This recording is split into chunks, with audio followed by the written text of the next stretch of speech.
사도행전 1장에 보면 예수님께서 승천하시면서 마지막 명령하셨습니다. 너는 땅끝까지 가서 내 증인이 되라. 온 세상에 흩어져서 복음을 전하라는 주님의 명령입니다. 그런데 초대교회 성도들이 흩어지지를 않고 예루살렘에 그저 옹기종기 모여 있었습니다. 그러니까 하나님께서 강제로 흩어버렸습니다. 어떤 방법으로 강제로 흩으시느냐? 스데반의 순교 사건입니다. 사도행전 7장에 보면 스데반의 순교 사건을 통해서 예루살렘에 박해가 휘몰아치니까 초대교회 성도들이 그때서야 정신을 차리고 다 흩어져 버렸습니다. 그래서 이방 세계로 가서 교회를 세우고 복음을 전하는 이런 일들이 일어나게 되었습니다. 여러분, 아이들도 말을 잘 안 들으면 부모님들이 어떻게 합니까? 권하기도 하고, 그래도 안 되면 회초리 대기도 하고, 안 되면 불이익을 줍니다. 용돈을 깎아버린다든지, 아니면 휴대폰을 압수해버린다든지. 이런 말로 해가지고 잘 듣지 않게 되면 어떤 강제적인 방법을 동원해서라도 아이들을 바로 잡으려 그러지 않습니까? 하나님도 마찬가지입니다. 하나님께서 말씀하실 때에 그 말씀을 잘 순종하면은 은혜롭게 넘어가지만은 순종하지 않게 되면 하나님도 그때대로 강제적인 방법을 동원합니다. 그러니까 하나님께서 좋은 말씀을 하실 때 우리 다 들어야 될 줄로 믿습니다. 좋은 말씀을 하시는데 말 안 듣게 되면 오늘 스데반의 순교 사건으로 박해가 휘몰아치는 것처럼 하나님께서 우리에게 강제적인 방법으로 우리를 또 바로 잡을 수가 있습니다. 그때 후회하고 탄식하지 말고 먼저 말씀에 잘 순종하는 것이 바로 지혜로운 성도인 줄로 믿습니다.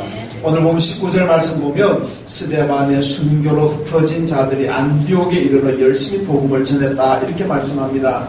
흩어졌는데 쉽게 말해 자발적으로 흩어진 것이 아니고 스데반의 순교 사건이 일어나니까 야 이거 예루살렘에 머물러 있다가는 죽을지도 모르겠다, 빨리 흩어지자. 그래가지고 흩어졌습니다. 그 흩어진 사람들이 오늘 말씀 보면 안디옥이라는 도시에 와가지고 열심히 복음을 전했다 그렇게 말씀합니다.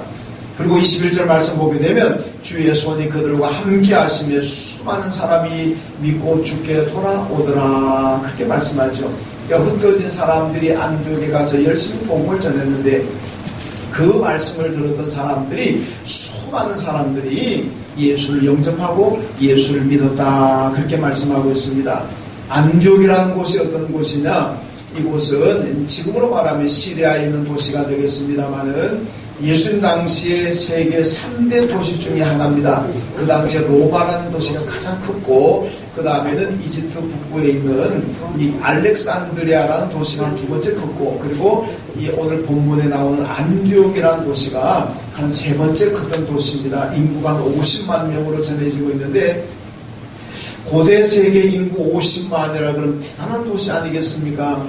50만 가운데 요세푸스라는 이스라엘 역사학자의 기록을 보게 되면 한 7분의 1이 유태인이었다. 그러니까 한 7만 명 정도가 유태인들이 살았던 도시가 바로 안디옥이다 그렇게 전해지고 있습니다. 여기에 교회가 세워졌는데 이곳이 바로 안디옥 교회입니다. 근데 이 교회가 누가 세웠느냐 그건 잘 모릅니다. 안디옥 교회가 누가 세웠다는 얘기는 없습니다만은 아마 예루살렘의 박해로 인해서 흩어진 교인들이 안디옥에 와서 세운 교회로 그렇게 볼 수가 있습니다. 이 안디옥 교회가 잘 부흥합니다. 부흥은 잘하는데 누군가가 신앙적인 지도자가 필요하고 영적인 지도자가 필요한데 안디옥 교회 성도들을 믿음으로 잘 이끌어줄 수 있는 영적인 지도자가 잘 보이지 않습니다. 그래서 예루살렘 교회가 기도하고 생각하는 가운데 한 사람을 파송하기로 했습니다. 파송해서 그 사람이 안디옥 교회 성도들을 믿음으로 지도하고 영적으로 지도할 수 있도록 하게 됐는데 거기에 뽑힌 사람이 누구냐? 바로 바나바라고 하는 사람입니다. 오늘 본문에 나오는 이 바나바가 예루살렘 교회에 뽑힘을 받아가지고 이제 안디옥 교회로 파송하게 됩니다. 그래서 바나바가 안디옥 교회 가가지고 안디옥 교인들을 신앙으로 지도하게 되는데, 자 오늘 말씀 보면 이 바나바가 도대체 어떤 사람인가? 어떤 사람이었길래 예루살렘 교회가 그를 안디옥 교회로 파송했을까? 그의 신앙적인 덕목도를 본문에 나오고 있습니다. 우리는 오늘 본문을 보면서 바나바의 이 믿음의 모습들, 신앙적인 모습들을 우리가 배우고 또 닮아야 될 줄로 믿습니다. 자, 첫 번째로 바나바는 어떤 사람이냐? 순종하는 사람이다. 그 말씀. 안디옥은 예루살렘에서 본다면은 거리도 멀고, 그리고 이건 이방 땅입니다. 종교가 다르고 문화가 다르고 모든 게 다릅니다. 그리고 이 바나바의 삶의 터전은 어디냐? 이 예루살렘 아닙니까? 유태인이고 예루살렘이 자기가 삶의 터전이고 자기 가족들도 예루살렘에 있습니다. 그런데 당신이 안디옥으로 가십시오. 낯설고 무설고 이방 땅인 곳에 삶의 터전을 버리고 가라 그럽니다. 그런데 바나바는 잘 순종하고 예 가겠습니다. 안 됩니다. 못 갑니다. 그게 아니라 예 가겠습니다. 그리고 순종하고 떠났다는 얘기입니다. 그리고 예수님의 비유를 보면 어떤 사람이 큰 잔치를 배설하고 사람들 초청하잖아요. 잔치 오십시오. 그러니까 다 사양하는데 나는 장가 가서 안 됩니다. 나는 팥을 샀기 때문에 일하러 가야 됩니다. 나는 소를 샀기 때문에 소를 페스타로 가봐야 됩니다. 다 거절하잖아요. 그러니까 사람이 뭘 하느니까 다 이유는 있습니다. 이유도 있고 상황도 있고 핑계댈 거리도 다 누구나 있습니다. 뭐 바나바도 얼마든지 핑계댈 수 있습니다. 난 이래서 못 갑니다. 나는 저래서 못 갑니다. 가족을 돌봐야 되고 내 삶의 터전이 예루살렘인데 내가 어디를 갑니까? 핑계거리가 이유를 대고 안 가려고 한다면 얼마든지 이유를 댈 수가 있습니다. 그런데 바나바는 갑니다. 왜? 하나님의 말씀이니까, 하나님의 명령이니까. 중요한 것은 순종하는 사람은 이유가 없고 핑계거리가 없고 불순종하는 사람은 이유와 핑계거리가 있어서 그런 게 아니라 문제는 어디에다 우선을 두냐 그 문제입니다. 하나님께 우선을 두고 믿음에 우선을 두고 하나님 말씀에 우선을 두는 사람은 어떤 상황에서도 순종할 수가 있지만은 우선을 하나님께 두지 않고 그냥 내 생계, 내 인생, 내 삶에 세상적인 것에 먼저 우선을 두게 되면 전부 다 핑계가 나오게 되어 있습니다. 이유가 다 나오게 되어 있습니다. 여러분 잘 기억하셔야 됩니다. 여러분 순종하는 사람이 이유가 없어서 순종하는 게 아닙니다. 이유는 다 있지만은 믿음을 우선을 두니까 순종하는 거고, 예, 순종하지 못하는 사람은 하나님께 믿음의 우선을 두는 것이 아니라 세상인의 우선을 두니까 순종하지 못한다는 얘기입니다. 그래서 우선순위를 우리는 하나님께 또 믿음에 먼저 둬야 될 줄로 믿습니다. 여러분 제자들이 예수님께서 따르라, 나를 따라오라 그러니까 다 버리고 따라가잖아요. 배도 버리고 일터도 버리고 세관에 돈 되는 자리도 버리고 그러고 따라갑니다. 사람들이 볼 때는 저 사람들이 미쳤구나. 저렇게 자기가 예수 따라가면 월급 나오는 것도 아닌데 그럼 가족들은 뭐 먹고 사는 거냐? 가족들은 굶고 죽일 거냐? 돌았구나. 욕할 거 아닙니까? 그런데 여러분 성경 보세요. 예수님의 제자들이 다 버리고 예수 제자 되고 따라다녔는데 그 가족들이 굶어 죽었다는 얘기 있습니까? 그 가족들이 삶의 자리가 집이 없어가지고 길가에 앉았다는 그런 얘기가 있습니까? 없잖아요. 공중에 나는 새로 들에 나는 풀도 하나님 먹이시고 입히시는데 하며 예수를 따라 나서고 하나님의 일을 하는데 하나님께서 굶겨 죽도록 굶어 죽도록 내버려 두시겠느냐? 아닌 줄로 믿습니다. 순종하면 하나님께 다 입혀주시고 먹여주실 줄로 믿습니다. 오늘의 문화가 순종이 사라지고 있습니다. 그래도 옛날에는 부모님의 말씀이라면 선생님의 말씀이라면 잘 순종합니다. 그렇잖아요. 근데 요즘은 이거 따지고 저거 따지고 불순종하는 문화가 참 많아졌습니다. 이거 하라고 왜 해야 됩니까? 뭐 때문에 합니까? 왜 나만 시킵니까? 그래가지고 시비 걸고 이거 못하는 이유 찾고 이게 오늘 세상의 문화 아니겠습니까? 전부 순종은 없고 그냥 뭐 따지려고 그러고 들이받으려고 그러고 누가 그러더라고. 왜 자꾸 들이받니? 요새는 아이들 태어나면 모유를 먹는 것이 아니라 소유를 먹으니까 자꾸 들이받는다고. 들이받으려고 그러고 시비 걸려고 그러고 이런 세상의 불순종적인 문화들이 이게 교회로 들어오니까 이 교회도 거기에 영향을 받게 되고 교회도 세속화돼가지고 하나님의 말씀이 나왔는데도 불구하고 자꾸 따지려고 그러고 이거 합시다. 하나님 일 합시다. 왜 해야 됩니까? 왜 나만 해야 됩니까? 이 교회가 도대체 뭐가 좋은데요? 자꾸 따지게 되는 거예요. 그래서 이렇게 따지기를 좋아하고 시비 걸기 좋아하고 그러면 하나님 말씀에 순종할 수가 없다는 겁니다. 바나바는 따지지도 않고 묻지도 않고 그냥 그러니까 순종할 수 있는 거고, 그러니까 하나님께서 그 얘기를 다 인도하셨다는 말씀입니다. 여러분, 요나서를 보게 되면요, 하나님께서 요나에게 니느웨로 가가지고 하나님 말씀을 선포해가지고 니느웨 사람들 회개하고 구원받게 하라. 그러니까 요나가 안 가버리잖아요. 아니, 그 사람들은 우리 원수들인데, 그 사람들은 다 벼락 맞아 죽어야 될 사람들은 다 망해야 될 사람들인데 왜 내가 거기 가야 됩니까? 아니, 하나님 지금 정신 있습니까? 우리 원수놈들을 왜 살려주려고 그럽니까? 나 못하게 왜 내가 가야 됩니까? 다른 사람 시키든지 하시지. 그리고 따지고 하나님께 시비 걸고 그러다 결국 도망가 버리잖아요. 타시스로 가잖아요. 그러다가 풍랑만 배가 뒤집힐 지경 되니까 요나가 바다에 던져지고 물고기 배 속에 들어가고 나중에 거기서 회개하고 여러분 니느웨로 다시 가잖아요. 이 이야기가 주는 메시지가 뭡니까? 하나님 말씀에 순종하고 처음부터 갔더라면 요나의 인생의 풍파가 있지 않습니다.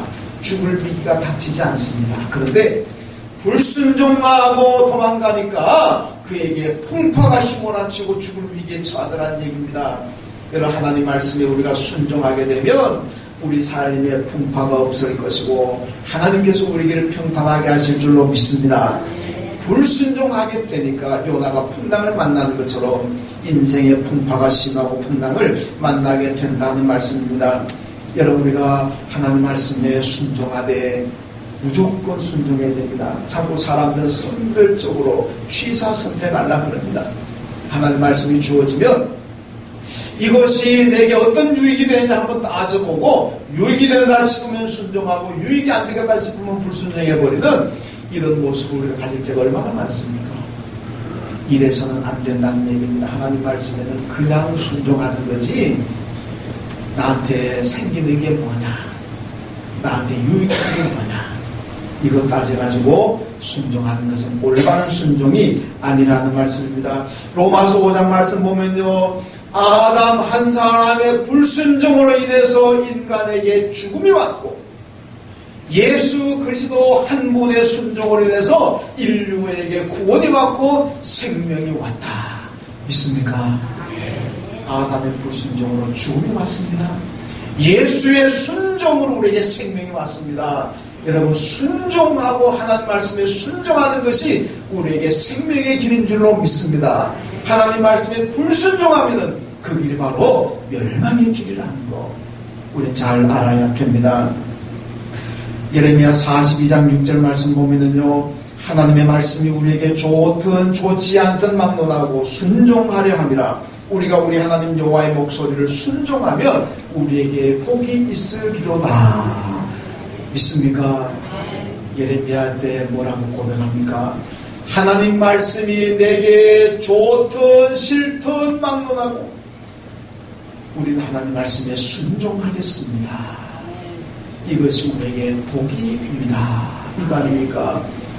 여러분, 하나님 말씀이 내게 좋든 싫든 순종해야 될 줄로 믿습니다. 그것이 복인 줄로 믿습니다. 우선은 그 말씀에 순종하게 되면 내게 여러 가지 시련이 있을 수도 있고 뭔가 나가는 것 같고 뭔가 손해보는 같이 생각될 수도 있지만은 그러나 그 순종이 결국 내게 복인 줄로 믿습니다. 복으로 돌아오는 거예요. 불순종하게 되면 우선은 내게 편리한 것 같고 불순종하게 되면은 우선은 내가 잘했다 싶을 정도로 상황이 될 수는 있지만은 지나고 보면 그거는 복이 아닌 줄로 믿습니다. 그러니까 우리는 다 순종해야 됩니다.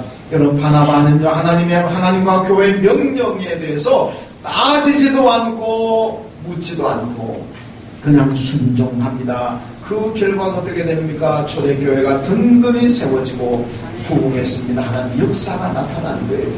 순종하는 곳이 하나님의 복이고 순종하는 곳이 기적이고 순종하는 곳에 능력이 있을 줄로 믿습니다. 순종해야 됩니다. 두 번째는 바나바는 많은 사람을 주께로 돌아오게 했습니다. 24절 말씀 보니까 바나바는 착한 사람이요 성령과 믿음이 충만한 사람이라 이에 큰 무리가 주께 더하여 치더라 이렇게 말씀하고 있습니다. 그런 바나바로 인해서 많은 사람이 예수를 믿었다는 거 아니겠습니까? 이유가 어떻게 해서 그렇게 되었습니까? 착하고 믿음과 성령이 충만한 사람이 있다. 착한 게 제일 먼저 나옵니다. 여러분, 믿음도 성령도 얼마나 중요합니까? 근데 그보다 앞서 나온 게 착한 거예요. 마음이 착해야 돼. 마음이 착해야 돼요. 마음이 착한 사람에게 믿음이 들어가고 성령이 임했을 때 거기에서 능력이 나오고 아름다운 모습이 나오는 거지, 마음이 삐뚤어지고 마음이 못되게 되면요, 믿음 들어가고 들어가면요 더 악해질 수 있습니다. 마음이 착한 겁니다. 여러분, 배우자를 선택하고 아니면 며느리, 사위를 선택할 때 마음이 착한 사람 먼저 봐야 됩니다. 마음이 착해야 믿음이 들어가면 올바로 되는 거예요. 마음이 삐뚤어지고 마음이 안 착하면요, 믿음 들어가봐야 못된 짓 합니다. 마음 착함이 그렇게 중요해요. 그래서 바나바를 얘기할 때 마음이 먼저, 마음이 착함. 그러니까 많은 사람을 주께 돌아오더라는 얘기는, 신앙이 가져야 될 중요한 덕목을 바나바가 다 가지고 있습니다. 여러분, 교인들 가운데는요, 예수 믿고 싶게 만드는 사람들이 있고, 또 어떤 사람들은 예수 믿는 사람들조차 떠나게 만드는 사람, 그 사람 보니까 예수 믿기 싫다, 이런 마음을 주는 사람들이 있습니다. 요한복음 12장 11절 말씀 보면요, 나사로 때문에 많은 유대인들이 예수를 믿었다. 나사로 때문에 많은 사람이 예수 믿었다. 오늘 저와 여러분들 때문에 많은 사람이 예수 믿어야 될 줄로 믿습니다. 이게 복 있는 사람입니다. 복 있는, 예수 잘 믿는 거예요. 어떤 교인들은요, 교인을 떠나게 만듭니다. 저 사람 보면 예수 믿기 싫다. 저 사람이 이 교회에 있으면 난 이 교회 안 나오겠습니다. 그런 사람들도 가끔 있습니다. 얼마나 불행하겠습니까? 누가복음 17장 1절 말씀 보면요, 실족게 하는 일이 없을 수는 없으나 그렇게 하는 자에게는 화로다. 무슨 얘기입니까? 어느 교회든지 간에 실족하는 일이, 실족당하는 사람이 없는 교회는 없습니다. 어느 교회는 다 있습니다. 그런데 내가 실족하는 사람은 되지 말아라. 어느 교회나 나쁜 짓 하는 사람은 다 있습니다. 그런데 내가 그 나쁜 짓 하는 사람 되지 말라는 얘기입니다. 어느 교회나 마귀 노릇하고 어느 교회나 사탄 노릇하는 사람이 다 있습니다. 여러분, 어느 교회는 뭐 천사만 있고 어느 교회는 뭐 마귀만 있고 그런지 압니까? 아닙니다. 마귀 같은 사람도 있고 천사 같은 사람도 있고 다 섞여 있는 거예요. 여러분, 미안하지만, 죄송하지만은 우리 교회 안에도 제 마음이야 다 100% 천사면 얼마나 좋겠습니까만은, 미안하지만은 하나님 보실 때는 천사 같은 사람도 있고 마귀 노릇하는 사람도 있고 있는 겁니다. 저는 잘 모르지만 하나님 볼 때 그렇게 되는 거예요. 100% 천사가 있고 100% 마귀면 교회가 어디 있겠습니까? 그런데요, 교회마다 마귀 같은 사람이 있지만, 없을 수는 없지만은 내가 그 마귀 같은 성도는 되지 말라는 얘기예요. 화가 나지 마. 내가 안 해도 누군가는 마귀 짓합니다. 내가 안 해도 누군가는 실족하는 사람이, 실족하게 한 사람이 있습니다. 내가 하지 마세요. 여러분들이 그런 사람이 되지 않기를 주님의 이름으로 축원합니다. 그런 사람은요, 예수님께서 연자 맷돌 메고 바다에 던져져라. 나 혼자 바다 들어가도 빠져 죽을 판인데 맷돌까지 메고 들어가면 살겠습니까? 죽습니다. 죽으라는 얘기. 한 생명 실족하는 게, 실족하는 게 그만큼 큰 죄라는 것을 말씀하고 있습니다.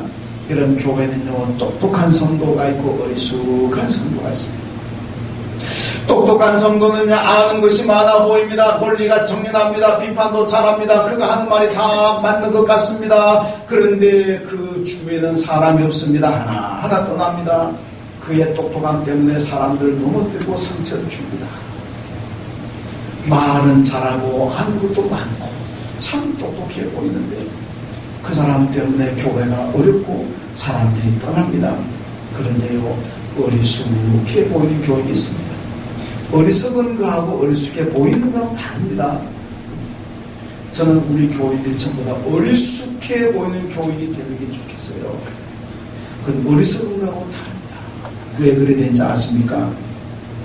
어리숙해 보이는 교인들은요, 그냥 보기에는 아는 것도 별로 없는 것 같습니다. 비판할 줄도 모르고 말하는 게 논리적이지도 않습니다. 어리숙해 보이는 교인들은요, 이거 합시다. 그럼 예, 하기서 합시다. 저거 합시다. 예, 합시다. 요거 합시다. 예, 합시다. 그냥 하자그는 대로 따라옵니다. 어리숙해 보입니다. 그런데 어리석은 그러니까 다 압니다. 알지만은 그분의 심성이 겸손하고 심성이 온유하기 때문에 그냥 어리숙해 보이는 것 뿐입니다. 그분이 뭐 몰라서 비판을 못하는, 몰라서 그런 거 알지만은 그 안에 사랑이 있고 겸손이 있기 때문에 그냥 순종하는, 그러니까 어리숙해 보일 때가 있다는 말씀이에요. 이런 사람들 옆에는 늘 사람들이 많습니다. 뭘 그 사람 만나기를 좋아하고 그 사람 대화하기를 좋아합니다. 왜? 마음이 겸손하고 온유하니까 그래요. 여러분 자기를 한번 점검해 보세요. 내 옆에 교인들이 모이느냐 사람이 모이느냐, 모이면 어리숙해 보이기 때문에 그렇습니다. 나는 바른 말을 하는데 내 옆에는 사람이 없어. 나를 만나기를 부담스러워합니다. 나를 피합니다. 그건 나는 똑똑하기 때문에 그렇습니다. 똑똑하다는 얘기는 거만하고 때때로 교만하다는 얘기입니다. 여러분은 겸손을 어리숙해 보이는 교인입니까? 아니면 똑똑한 교인입니까? 똑똑한 교인 되지 마시고 어리숙해 보이는 교인 되시기를 주님의 이름으로 축원합니다. 여러분 한경진 목사님이 얼마나 유명한 목사님입니까? 그분은요 유명한 얘기입니다. 당회가 모이면요 이 장로님이 이게 맞습니다. 그럼 예 그게 맞습니다. 또 저쪽 장로님이 아닙니다. 저거 틀렸습니다. 이것이 맞습니다. 예 그것도 맞습니다. 그럼 또 어떤 장로님 아니 목사님 도대체 이것도 맞다고 저것도 맞다고 그러고 목사님 생각은 뭐 주관이 뭡니까? 두 개 다 하나 틀린 거 아닙니까? 예 그 말도 맞습니다. 얼마나 답답하겠습니까? 얼마나 어리숙해 보입니까? 여러분 요즘은요 회사는 교회든 생활비를 다 통장으로 넣어주지만 옛날에는 전부 다 재정부장이 봉투에 또 월급을 가지고 넣어가지고 목사님한테 드립니다. 그 한경님 목사님 월급 받아가 나오면은요 누가 그걸 알고 아이고 목사님 나 쌀이 없습니다. 그때 얼마나 어려운 시대입니까? 지금 뭐 먹을 게 없습니다. 그러면은 목사님 묻지도 않고 따지도 않고 그냥 월급 봉투에 저를 줘본다는 거 아닙니까? 그러니까 사모님이 그냥 집에서 말해 당신이 말해 우리는 뭐 먹고 살라고 하냐. 가정에 싸움도 한다며 그것 때문에. 그 나중에 사모님이 재정부장 만나가지고 장모님 앞으로 우리 목사님 월급 봉투 목사님한테 주지 말고 나한테 바로 달라고. 우리 굶어 죽겠다고. 그 나중에 재정부장이 정말로 목사님 안 드리고 사모님 바로 드린다는 이 교회에서 나오는 유명한 얘기입니다. 여러분 얼마나 어리숙해 보입니까? 근데 한경진 목사님 정말 어리석습니다. 아닙니다. 그분요 그 옛날에 정말 미국 프리스톤에서 공부하고 온 분입니다. 얼마나 똑똑한지 모릅니다. 대학자고 대신앙가입니다. 한국에서 누가 지금 그런 능가하겠습니까? 그런데 하는 모습 보면 어리숙해 보입니다. 어리숙해 보였기 때문에 영락교회가 그렇게 세계적인 교회로 부흥하게 된 줄로 믿습니다. 어리숙해 보였기 때문에 그분 주위에 사람들이 몰리게 되는 거, 그 교회 교인들이 몰리게 되는 거고 그분이 존경받는 거예요. 만약에 한경진 목사님이 그 옛날에 프리스톤에 공부하고 왔다고 해서 만약에 똑똑한 척 했다면 교회로 부흥하겠습니까? 존경받겠습니까? 어리숙하면 안 되지만은 어리숙한 사람이 되면 안 되지만 어리숙해 보여야 됩니다. 그래야 사람들에게 존경받고 그래야 사람들이 몰려든다. 왜? 그분의 성품이 겸손하고 온유하기 때문에. 여러분 똑똑한 교인 되지 마시고 어리숙해 보이는 교인 될 수 있기를 바랍니다. 욥기 22장 29절 말씀 보면 사람들이 너를 멀리하거든 너는 교만했노라고 말하라. 말씀 잘 생기세요. 한번 따라합시다. 사람들이 너를 멀리하거든 너는 교만했노라고 말하라. 믿습니까? 여러분 사람들이 여러분을 피합니까? 여러분 만나면 부담스러워합니까? 그러면 아니 왜 나를 피하는 거야? 내가 뭘 잘못했다고 그러지 마시고 내가 교만했나 보다. 내가 거만했나 보다. 그렇게 생각하고 겸손하라 그 얘기입니다. 여러분 그래야 내가 어리숙해 보이고 그 다음에 올바른 믿음을 가지게 된다는 얘기입니다.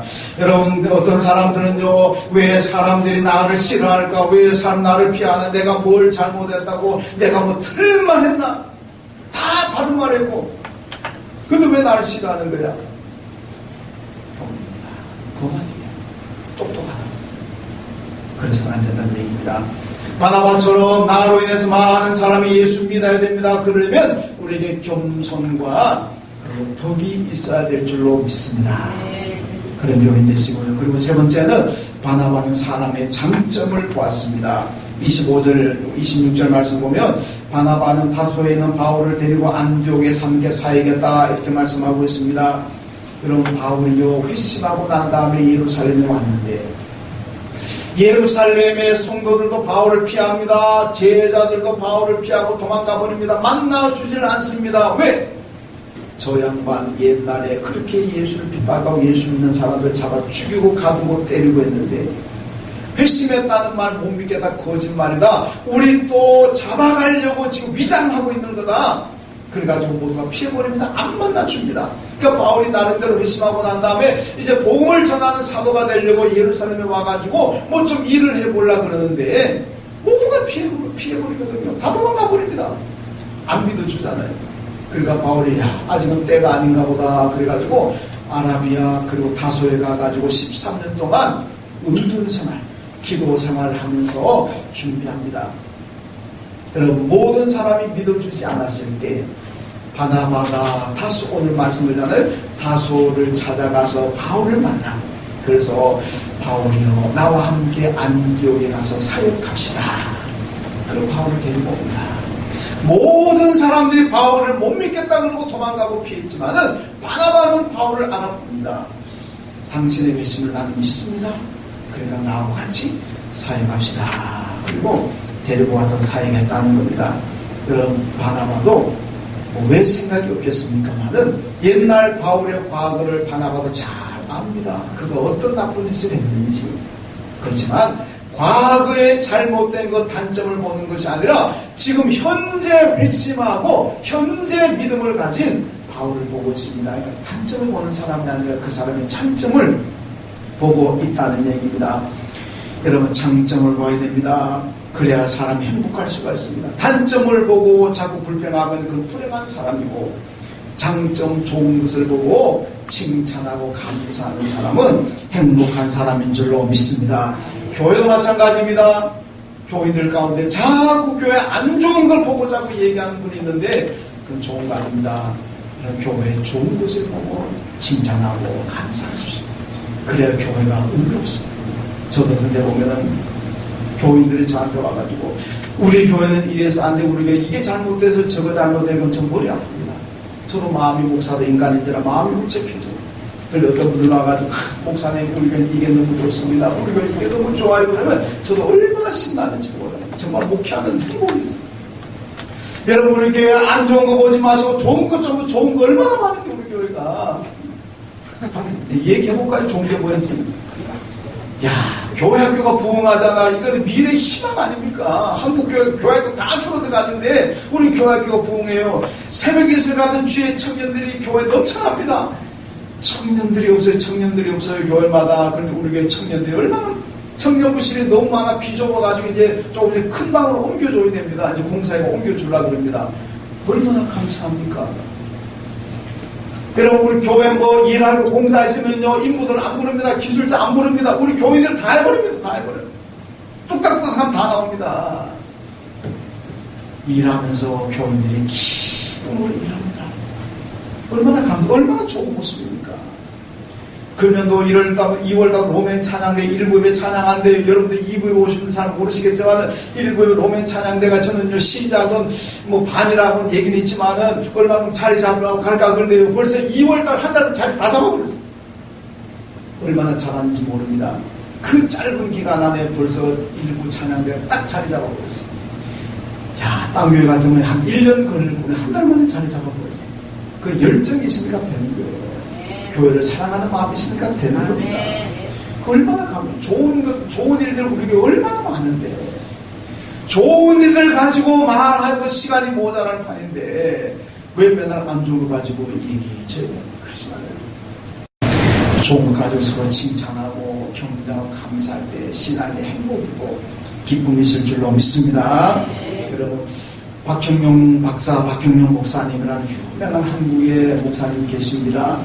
옛날 우리 장로 교단이 갈라질 때, 합동통합 갈라질 때 우리 교단의 중심 인물은 한경진 목사님이었고 합동 측의 중심 인물은 박형용 목사님입니다. 정말 대신학자입니다.